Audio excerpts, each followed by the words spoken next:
یہاں پر آپ کو ایک اہم خبر سے اپڈیٹ کریں اور آپ کو بتائیں تحریک انصاف نے بلے کے انتخابی نشان کی درخواست سپریم کورٹ سے واپس لے لی ہے۔ تفصیلات کے مطابق اپڈیٹ کریں تو آپ کو بتائیں پاکستان تحریک انصاف کے بلے کے نشان کی بحالی کے لیے درخواست پر سماعت سپریم کورٹ کے چیف جسٹس قاضی فائز عیسیٰ کی سربراہی میں ہوئی ہے۔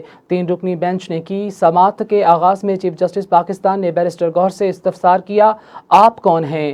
حامد خان صاحب کہاں ہیں؟ بیرسٹر گوہر نے بتایا، میں درخواست گزار کا وکیل ہوں۔ جسٹس قاضی فائز عیسیٰ نے کہا کہ حامد خان صاحب، آپ نے پرسوں کہا تھا آپ وکیل ہیں۔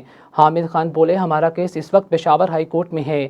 چیف جسٹس بولے، یہ بتائیے آپ وکیل نہیں ہیں اس کیس میں؟ حامد خان نے کہا، نہیں، میں اس کیس میں وکیل نہیں ہوں۔ چیف جسٹس پاکستان نے کہا، کل کوئی آ کر یہ دعویٰ کر دے کہ آپ نے درخواست واپس نہیں لی تھی تو پھر؟ علی ظفر نے کہا کہ انہیں تو اعتراض نہیں درخواست واپس لینے پر۔ حامد خان نے کہا، نہیں، علی ظفر کو اعتراض نہیں، وہ اس وقت پشاور ہائی کورٹ میں ہیں۔